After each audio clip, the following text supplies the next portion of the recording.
builds a boat has got to be crazy because it's hard work. It's really hard, dirty work. I'm actually quite a clean person.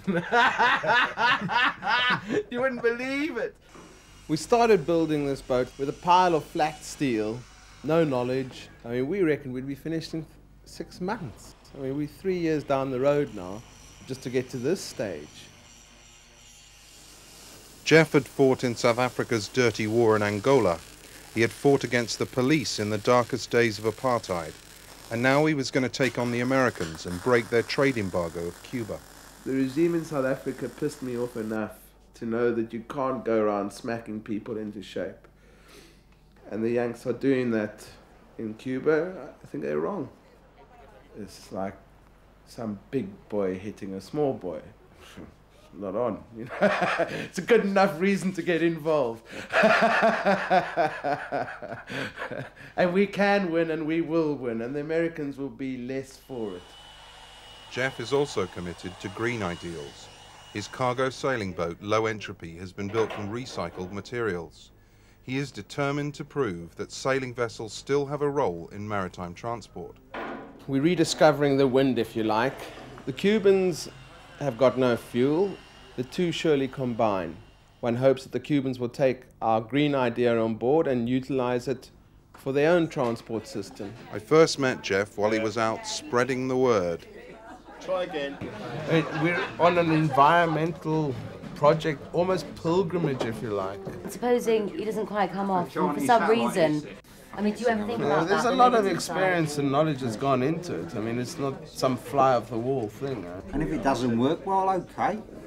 Find another way. Find another way. But we will always figure a way. Alan, in many ways, got the project going. He said, here's the money. Come on, put up your side. After 22 years' loyal service, British Telecom had made Alan's dream come true. They made him redundant with a golden handshake. I've never run away from anything in my life. I'm running towards. This is my future. This is where I want it to be. This is going to make me, if you want, in the immortal words of Del, a millionaire this time next year. I don't care. But no, I'm running. I want this. This is my dream. What do you do if you see a spaceman? Park in it, man.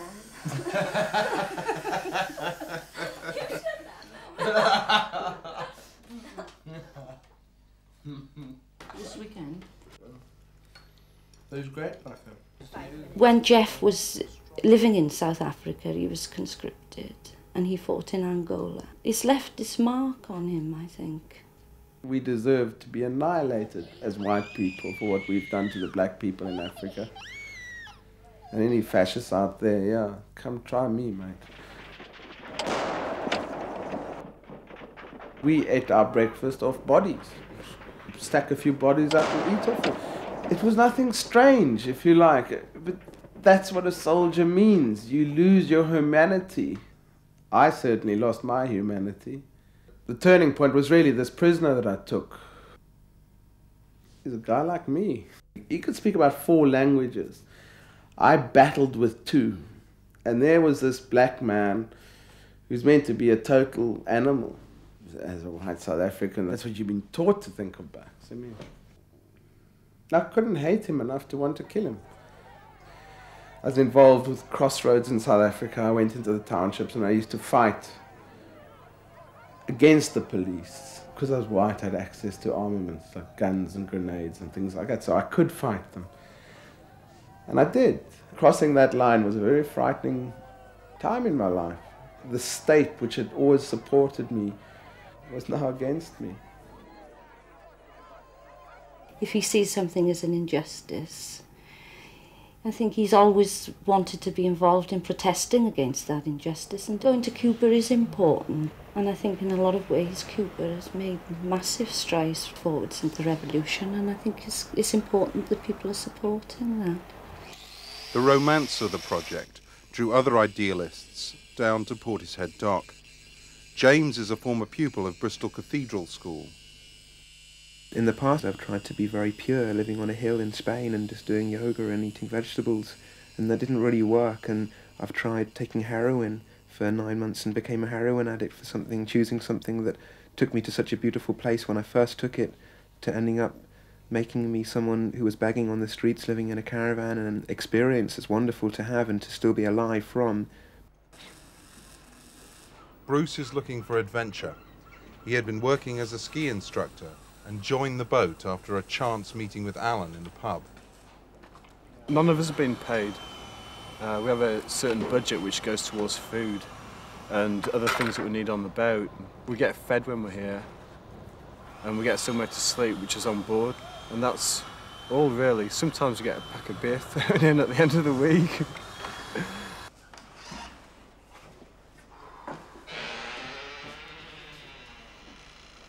I live in a squat in Bristol, and I care a lot about the squat and about the people that are in it. I think there's a great bond between people who have overcome some loneliness themselves or some deprivation themselves.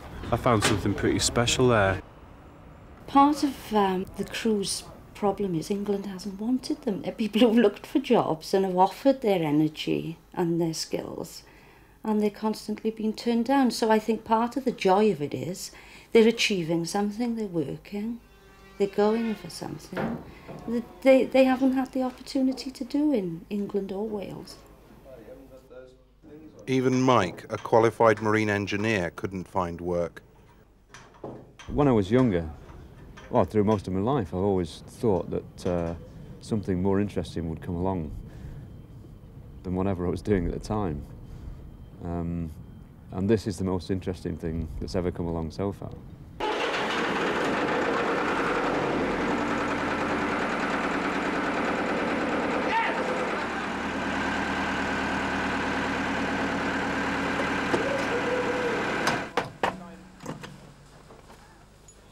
Bill, a former council carpenter, heard about the boat through his involvement with the Cuba Solidarity Group. At 63, Bill is not ready for retirement. Bill wants to go sailing. A thing I've always dreamt about, you know. You used to watch the pirate films and say, oh, lovely out there, you know, lovely country, sailing around there. Must be heaven on earth, you know. And I thought, what a golden opportunity that's.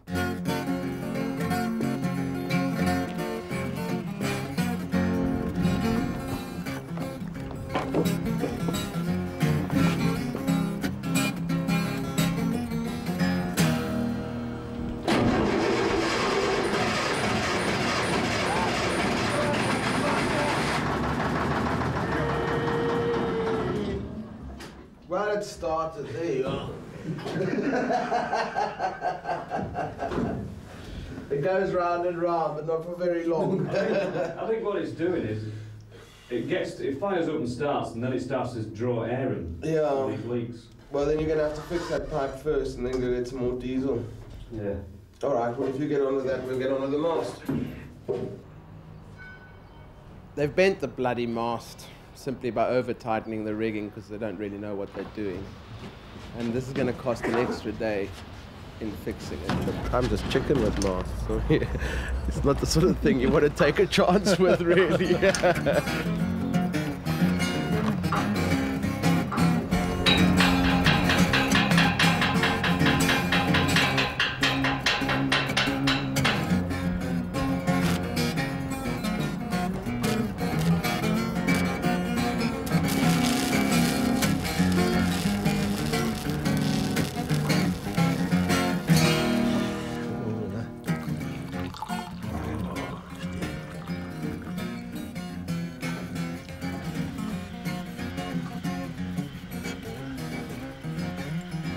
I'll take it. I reckon these should have been a bit bigger, Jeff, really. They're the right size. I measured it with the vernier.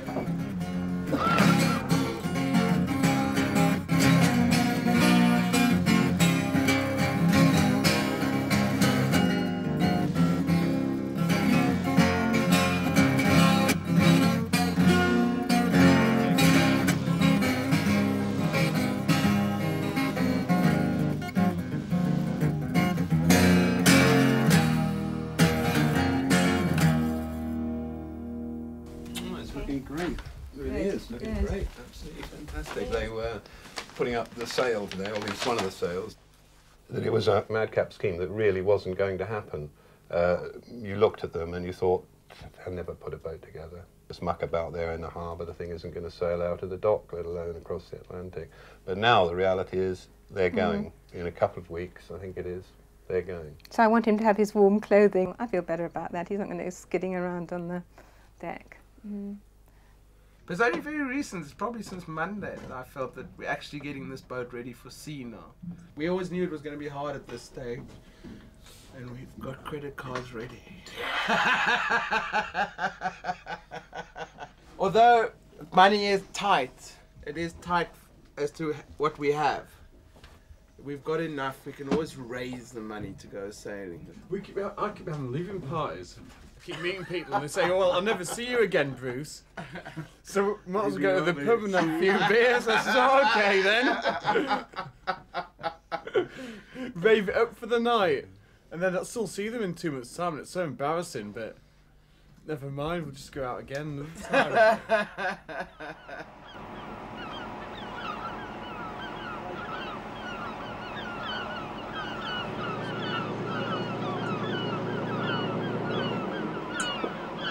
Mike, which way is open and which way is closed on these ones? Wait! Alan! What are you doing? Go straight out, okay? It's the third time I've been out of this lot, but not in this boat. But this is the best one of all. He's definitely a smurf with that hat on.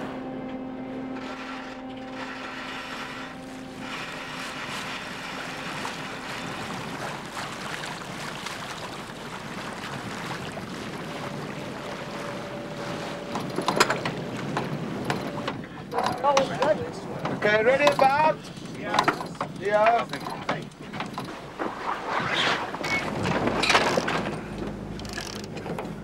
She's sailing. Beautiful. She's magic. This is it. This is a dream. The dream's alive and well. We're gonna have to get the centerboard up now and start messing around with that. It's a long bloody haul to get to this point, and we've made it. Now we can sink. Was that the rope making a noise? Try, Mike. Try. What? Try. Nothing's happening. It's not coming up. Well, at the moment, we're just waiting to run aground. We're hoping to touch the bottom of the centreboard on the sand underneath to give it a little nudge up. Because at the moment she's stuck. We should impact at about 5 knots, so it could be quite interesting. Then move, okay. They're coming up. Wrong side now. Wrong side. That's tighter now. Can only get the one hand on it now. It's on this side.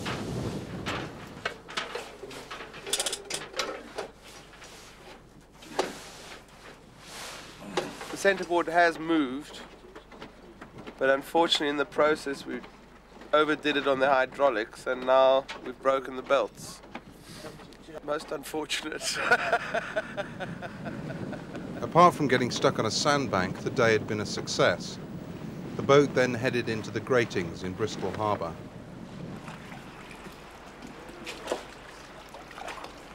Fairly.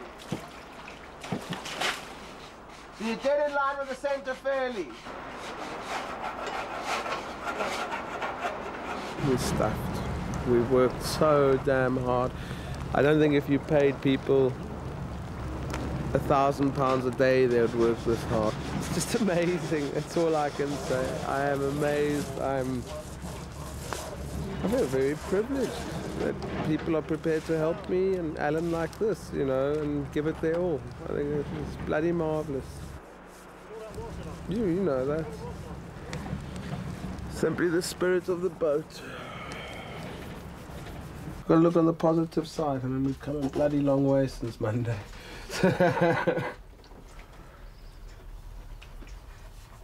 We've had our sea trial. Yeah, good too. Yeah, boat life can be 24 hours a day, and if you don't have full commitment, then you start showing a few cracks around the edges. And I think I've shown a few cracks myself. Bruce is unhappy in himself. He's not unhappy with the boat. It's not a boat problem, but he's worried about what he's going to do with his life and everything else. And he's seriously thinking about leaving, which I think would, at this stage, is crazy.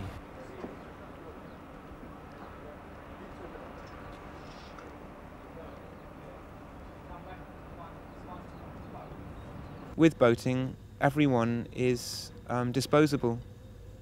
Everyone can be told to go or can go. And I think that's something that Bruce doesn't need. He needs something that needs him.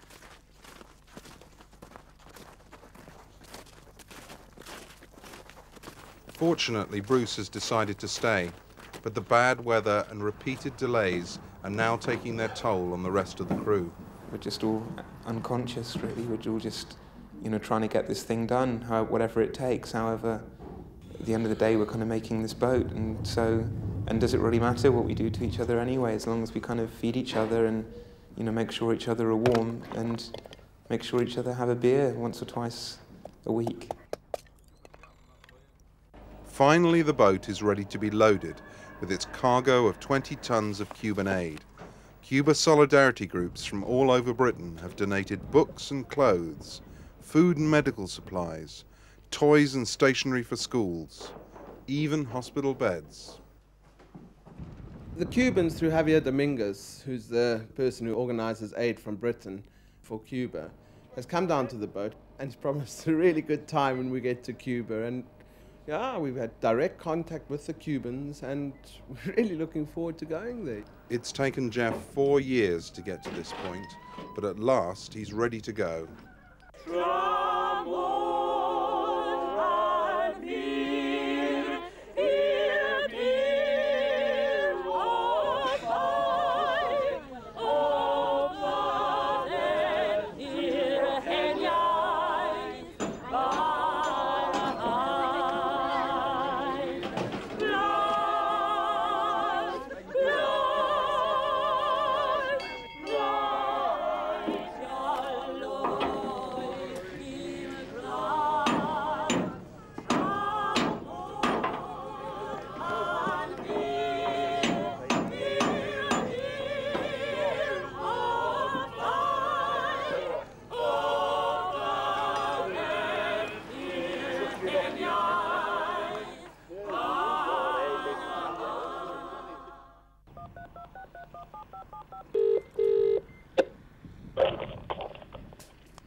Yes, hello. I'm looking for a yacht, low entropy, that... So you still haven't heard anything? No one's actually spoken to them for nearly 2 weeks now, so we're slightly concerned. And it was going from? It was going from Portishead, near Bristol, to Cuba. We had a marvellous sail coming across. Unfortunately, the radio didn't work, but most unfortunate of all is that the steering broke 19 times. And because of this, I wasn't prepared to sail between the islands. It was too risky. So I've put into St. Martin's to repair the damage, and hopefully we'll be okay now to go to Cuba as soon as all the repairs are done, which shouldn't take too long. But Jeff's problems were only just beginning.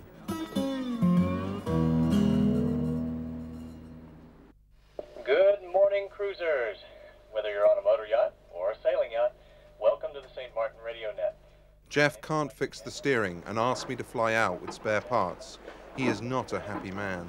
James chose to leave. He didn't think the boat was for him anymore. I was very sad he's gone. He chose to make that decision. One, because he promised me that he'd stay with us to Christmas no matter what happened. And the other reason is I really like him, so it was tough when he left, but now it's okay. We're still friends, I think. Mike's working on the tugs. He chose to leave due to money, was his reasoning. There was no money, which was fair enough. And Bruce made a decision to work on the film set. He was a bit acrimonious, but he wasn't here for when we needed him. We couldn't give him what he wanted money-wise. It's okay now, you know. Saw him last night and it's fine. He and Angie got something nice together, so I mean, I do feel a bit let down, obviously. But then, you can blame them. Jeez, there was no money. All we could do was supply food. We couldn't offer anything else. It was all about money. Everything was money, isn't it? You either have it or you don't. And if you don't, it's hard.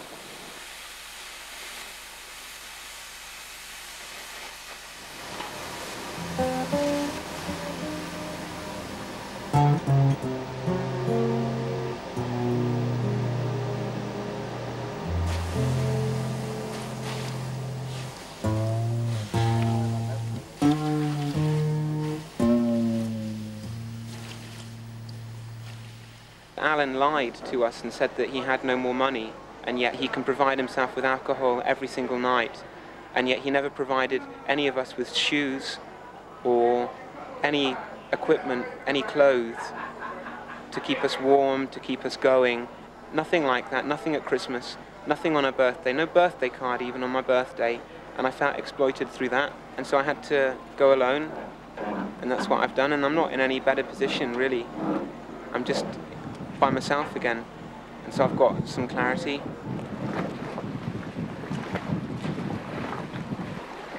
The crew as a whole wanted to lash out at someone or something. I was the chosen target, so.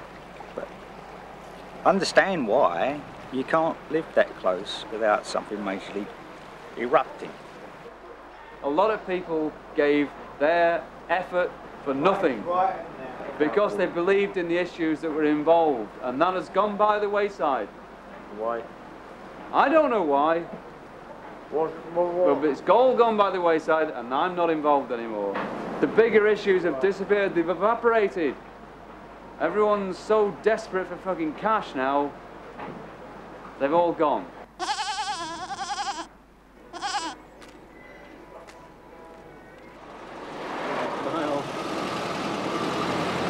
I'm just getting fed up.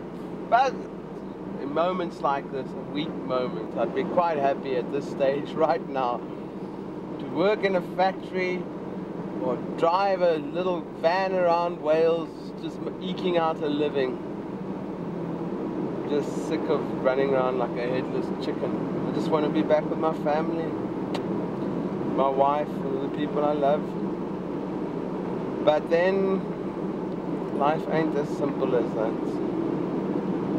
Sometimes I really wish it was.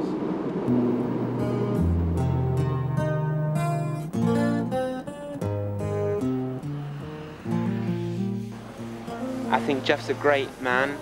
He's done something that very few people could do. But I think that he's losing his plot at the moment. If he carries on like this, I think he'll end up with very little and being very lonely. Get the impression from Alan and Jeff that they're thinking about themselves and the boat's future first and foremost, and not so much about the crew. So I'm thinking about myself too, like I've got to look after ourselves and those basic necessities in life that we need, like we could do with clothing ourselves properly and we could do with washing the clothes. Some work was offered to us by a guy called Harry, who's a local here on the island.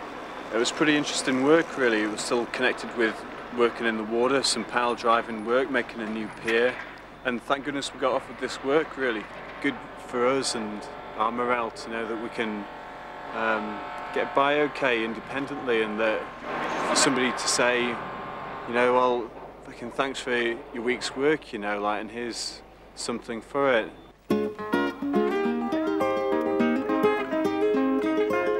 At last, Jeff's luck is beginning to change. His crew problems are solved by the arrival of an old friend who flew in from Brazil.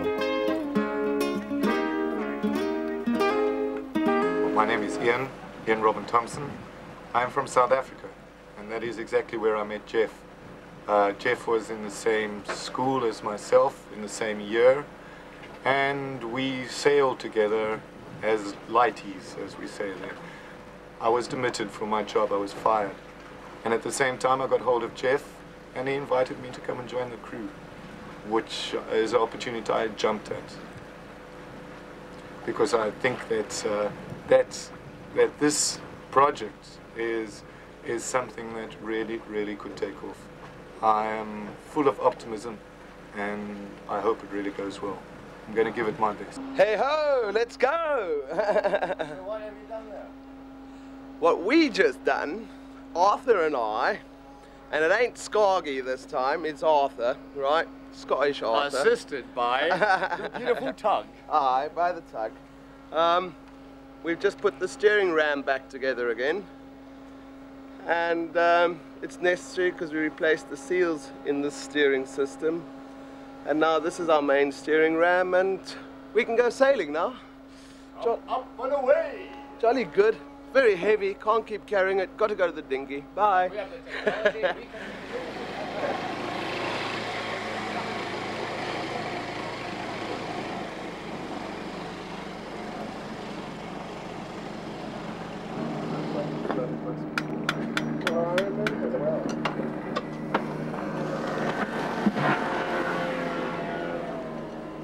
Yeah, thank you very much. Thank you all very much. I'll come down and see you as soon as possible. Over and out. Right, well, if you want to rejoin, you're more than welcome. Yo, cool. See you later. Cheers, James. Oh, pleased, man. Got a letter from my wife. She loves me still. Got a good crew on board and getting James back, which I'm very pleased about. I get on with James very well. No, we have arguments, but we're quite good mates at the end of the day. Alan has a few problems with him now and then, but then Alan and I have a few problems now and then, and we all get over them. So there you go. Isn't that right, Bat? Aye. Cheers. I'm just the nice guy.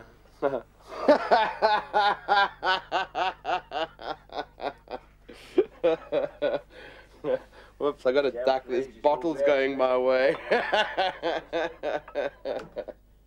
I have no idea what is happening.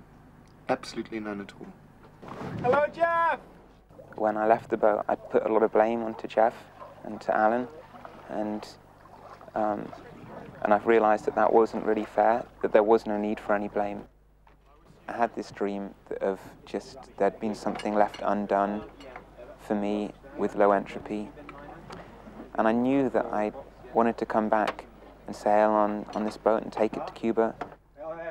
I just packed everything up, and within about half an hour of waking up, I was on low entropy, getting ready to set sail. The steering is still in pieces, and there's a hurricane on the way. Jeff wants us to leave as soon as possible. Ian is giving it his best.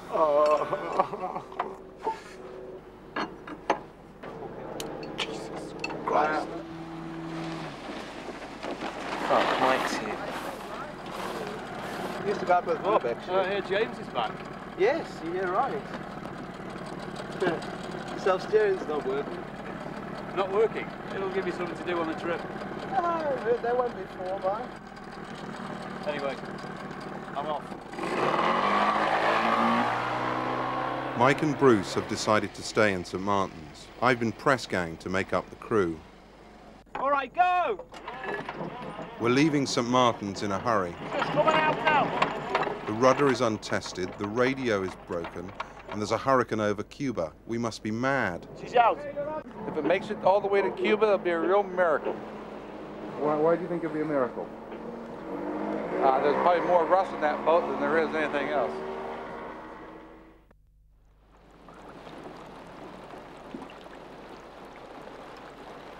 Shower time.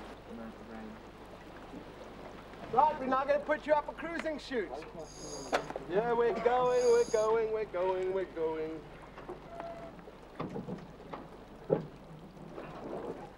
Dolphins, dolphins. Look, dolphins.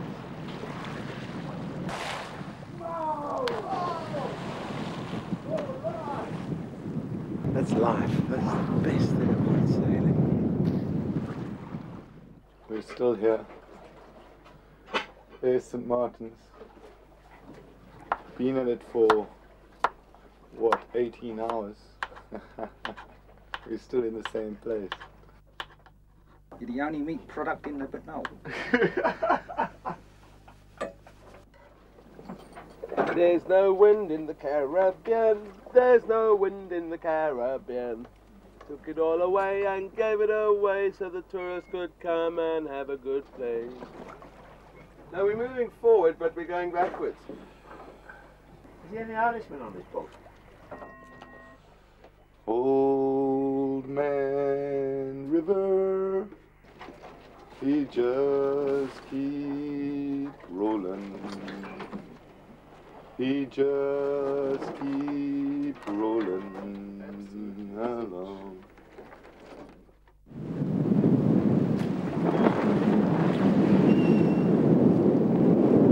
This is the fourth day out of St. Martin's. We haven't come very far. We've just passed the Sombrero Lighthouse after being becalmed for God knows how, well, basically since the first day. Yeah, it's a great day. I've been on a millionaire's cruise. Isaac Zumba Zumba Zay, Isaac Zumba Zumba Zumba, Isaac Zumba Zumba Zay. Hold him down, you Zulu warrior. Hold him down, you Zulu chief. Okay, Be great if I was a kid, wouldn't it? Maybe I just am. I'm a big kid. They don't mind getting their hands all mucky and covered in dough. Don't play with your food, said Mum.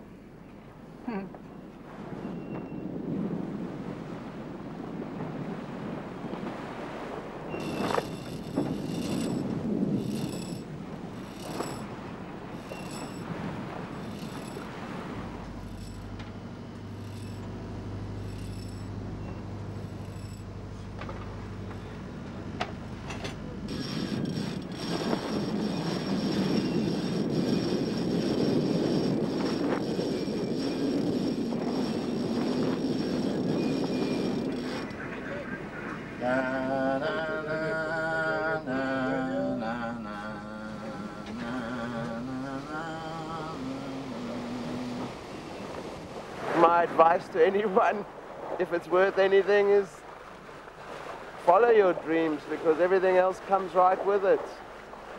There's a lot of pain, a lot of anger, a lot of hurt, but there's a lot of fulfillment.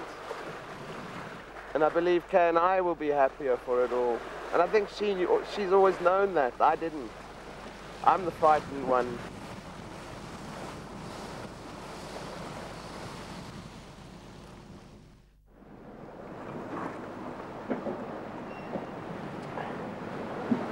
Are we through? Of course we are.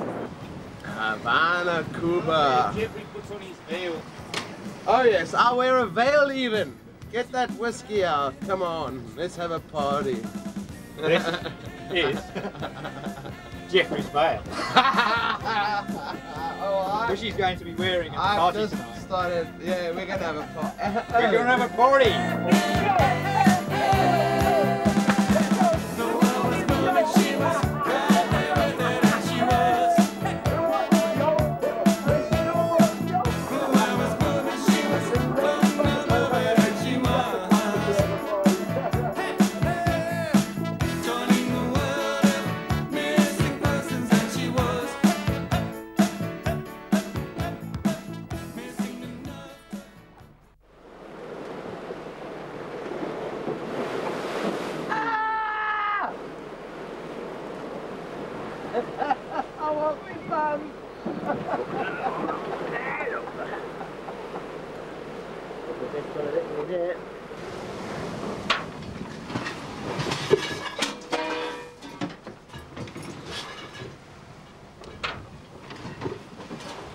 We're off to Cuba.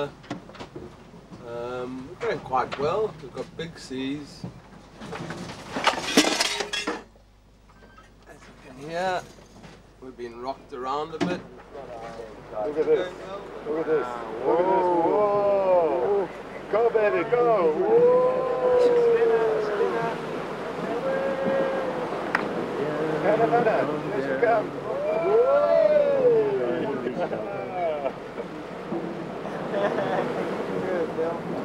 Go, baby, go.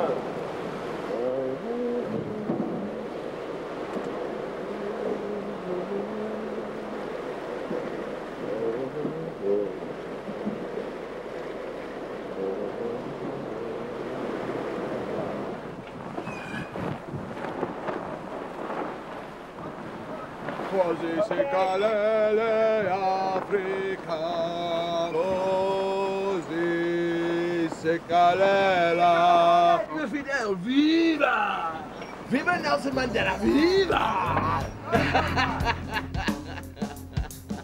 And this time I'm not coming down. This time I'm not coming down. Trampoline. Trampoline. Oh, darlings, you'll never guess what. We're 23 miles off the Cuban coast. Oh, superb, oh, wonderful. Oh, I'm so pleased. It's documentary real life. Guess what, guys?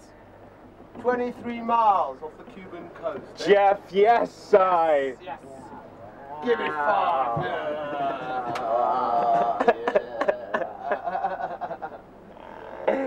We'll make your movie great, Scott. Ah, we're 23 miles off the coast.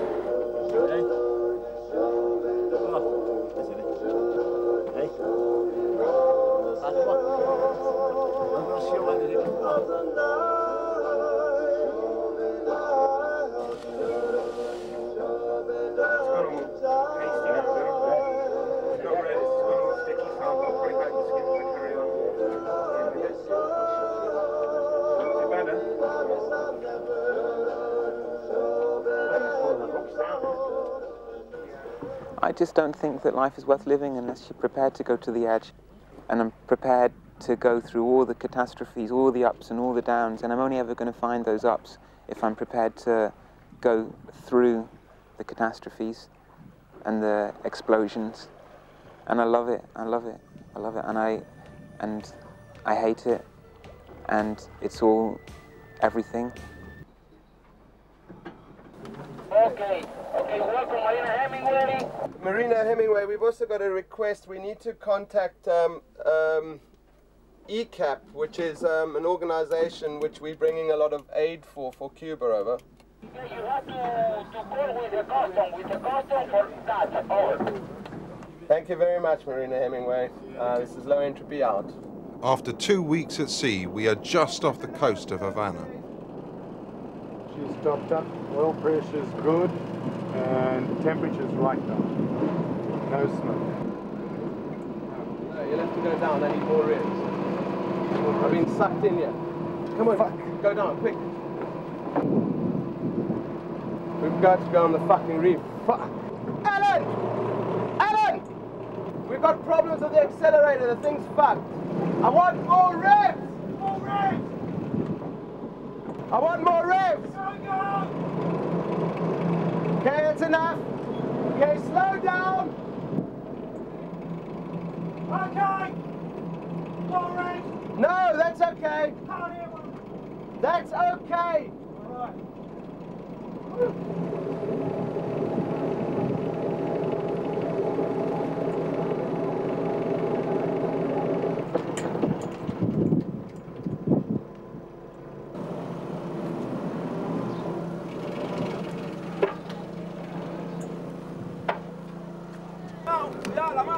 Problema and motor is kaput.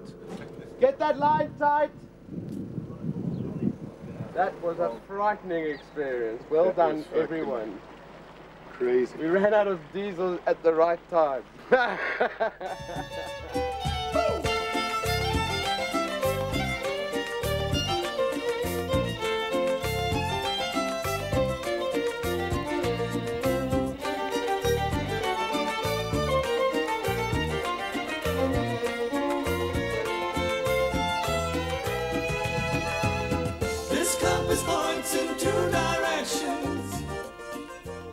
Well, the officials don't know what to make of us here.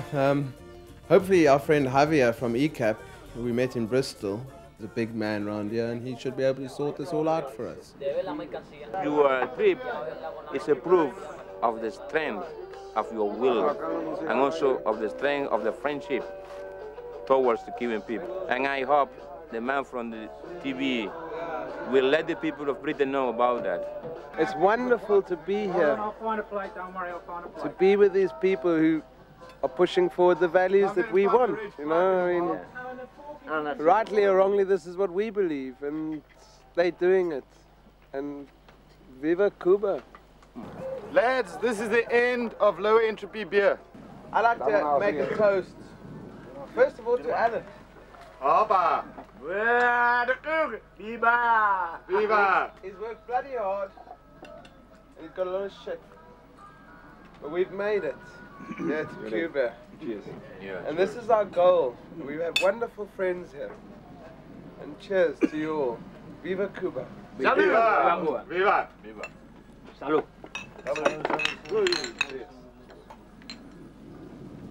Also, we, the Cuban part, want to make toast for the British friend, for their strong will, for their tenacity. For their tenacity.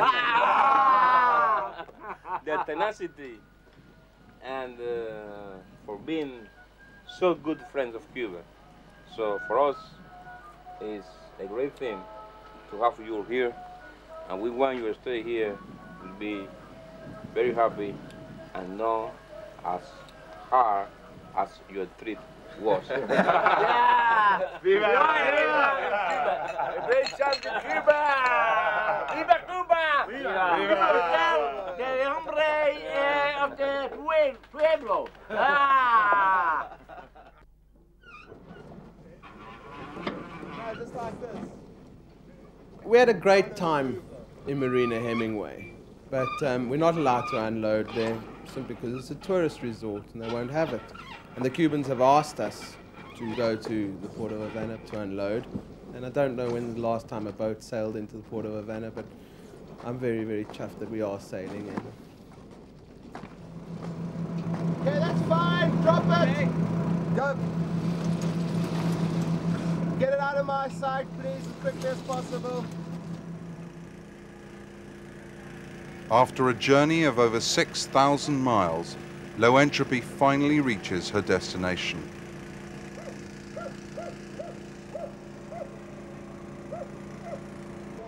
As in Marina, Hemingway, the bureaucrats descend on us again, but this time they're not so friendly. They knew we were coming, yet unbelievably they want even more money. I can't afford it because no one pays us for this. This comes out of our pockets. It's just hard to swallow at the moment.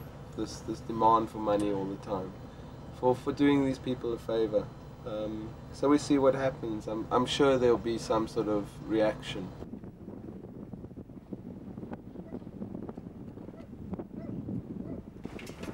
The next day, while the crew begin unloading, Jeff and Ian go in search of Javier. They need his help to deal with the harbour authorities, and they hope he can arrange for them to buy a cargo load of sugar. My name is Kari. I am secretary. Debe venir para allí. They eventually track him down at the palatial headquarters of ICAP. The trip here has been a drain on our expenses, but we promised to do it and we wanted to do it. So we've done it, and that's fairly frank. But from now on, we've got to earn money. Otherwise, we can't survive, you know. It's as simple as that. And what we're hoping to do is to buy some goods from Cuba and take it away to the islands, sugar or something like that. And we need to make money out of that.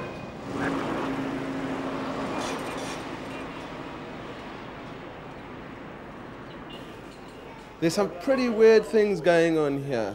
I've been running around Havana trying to see Javier and people. One, trying to organize some trade, but they're not interested in us breaking the blockade for them, nor they're interested in selling us sugar for cash. And worse than that, they're not prepared to let us anchor. They don't allow us to anchor. And they want $1,000 a week to stay in this empty harbor. So on every front, we've been hammered by the Cubans at the moment. And it's most annoying, and I really don't know what to do next now, to be quite honest, because I promised Kay I'd be home for Christmas. And, well, things are looking very bad at the moment, all round.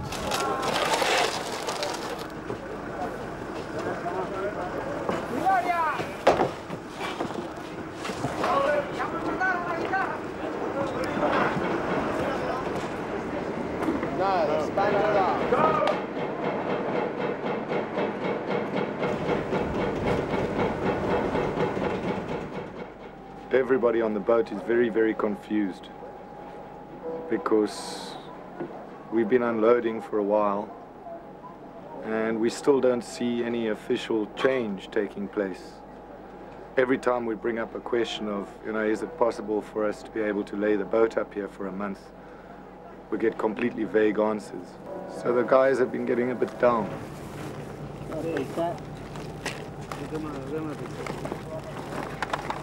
Well, there's no one officially been here, as far as I can see, to have a look at the cargo.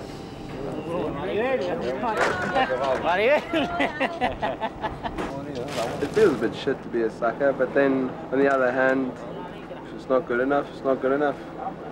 Tough shit. I mean, this is what people from all over the UK have donated. It ain't good enough for them. Well, they can go and buy it. Well, it's just sad.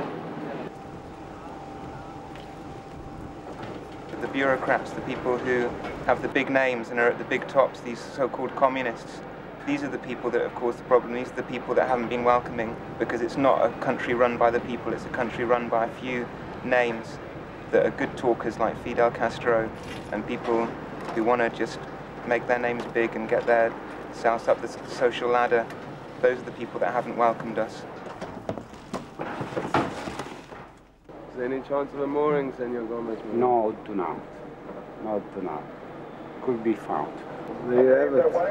It's not Senor Gomez Moro's fault. He's worked hard for us, I think. But very disappointing. At the end of the day, get your cargo off and get the hell out of here. We don't want you here. Now, if they'd said that before, when they came down to the boat in Bristol, I wouldn't have bothered coming here. But they didn't say that, oh, come, we make you welcome, we make you, you know, big fiesta, big party. You know, all these things were promised by Javier Dominguez. And none of it happened. You know, one of them has invited us out. Not one of them. I don't know anymore. I'm having a crisis in my beliefs. It's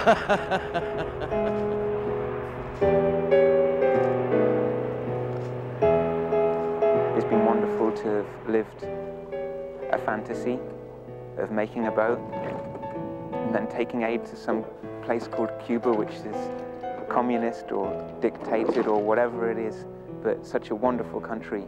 But the one thing that I do want to say is that it's been great to have seen Jeff, especially. When I first met him, he was this big refugee from South Africa, fought, aggressive, a man who couldn't be stopped. And to see him turn into a beautiful person, to see him turn into somebody who's got such a lovely big heart. And that I think is the most important thing, really, from what I've seen. That's the most important thing that I want to say right now.